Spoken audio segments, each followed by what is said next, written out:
ಅಭಿಮಾನೋತ್ಸವಕ್ಕೆ ನಾವೆಲ್ಲರೂ ಸ್ವಯಂ ಪ್ರೇರಿತವಾಗಿ ಕೇವಲ ರೇಣುಕಾಚಾರ್ಯ ಎಲ್ಲ ಇಲ್ಲಿರ್ತಕ್ಕಂಥ ಎಲ್ಲ ಮುಖಂಡರುಗಳು ಮತ್ತು ಇನ್ನು ಎಲ್ಲ ಈ ದಾವಣಗೆರೆ ಜಿಲ್ಲೆ ಎಲ್ಲ ಮಂಡಲದಲ್ಲಿ ಎಲ್ಲ ಮುಖಂಡರು ಒಟ್ಟಾಗಿ ಸೇರಿ 1,00,000 ಜನ ಬರಬೇಕಂತೇಳಿ ವಿನಂತಿಯನ್ನು ಮಾಡಿದ್ವಿ. ಈ ಒಂದು ಐತಿಹಾಸಿಕ ಕಾರ್ಯಕ್ರಮದಲ್ಲಿ ಖಾಸಗಿ ಬಸ್ಗಳು ಮತ್ತು ಎಲ್ಲ ಕಾರ್ಯವ್ಯವಸ್ಥೆ ಸ್ವಯಂ ಪ್ರೇರಿತವಾಗಿ 1,00,000 ಜನ ಪಾಲ್ಗೊಳ್ತಾರೆ. ಸನ್ಮಾನ್ಯ ಯಡಿಯೂರಪ್ಪನವರು ನಾನು ಬಹಳ ಹತ್ತಿರದ ನೋಡಿದ್ರೆ ನನಗೆ ಶಿವಕ್ಷೇಮ ನನಗಿಂತೂ ಬಹಳ ಚೆನ್ನಾಗಿ ನೋಡಿದ್ದಾರೆ. ಮುಖ್ಯ ಸಚೇತರಾಗಿ ವಿಧಾನ ಪರಿಷತ್ ಸದಸ್ಯರಾಗಿ ರಾಜ್ಯ ಭಾರತೀಯ ಜನತಾ ಪಾರ್ಟಿ ಕಾರ್ಯ ಅವರು ಎರಡು ಮಾತಾಡ್ತಾರೆ ಅವ್ರ ಬಗ್ಗೆ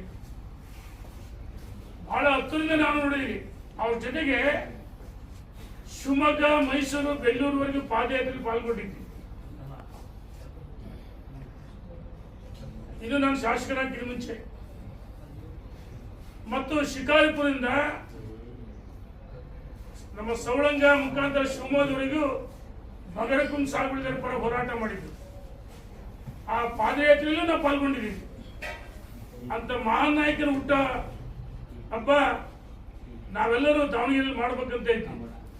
ಆದರೆ ದಾವಣಗೆರೆ ಜಿಲ್ಲೆ ಬೇರೆ ಮಧ್ಯ ಕರ್ನಾಟಕ ಚಿತ್ರದುರ್ಗ ಐತಿಹಾಸಿಕ ಕ್ಷೇತ್ರ, ಅಲ್ಲಿ ಗೋವಿಂದ ಕಾರಜೋಳರವರ ನೇತೃತ್ವದಲ್ಲಿ ಶ್ರೀರಾಮುಲುರವರು, ಪ್ರಭಾಕರ್ ಕೋರೆಯವರ ನೇತೃತ್ವದಲ್ಲಿ ಐತಿಹಾಸಿಕ ಕಾರ್ಯಕ್ರಮ ಆಗುತ್ತೆ.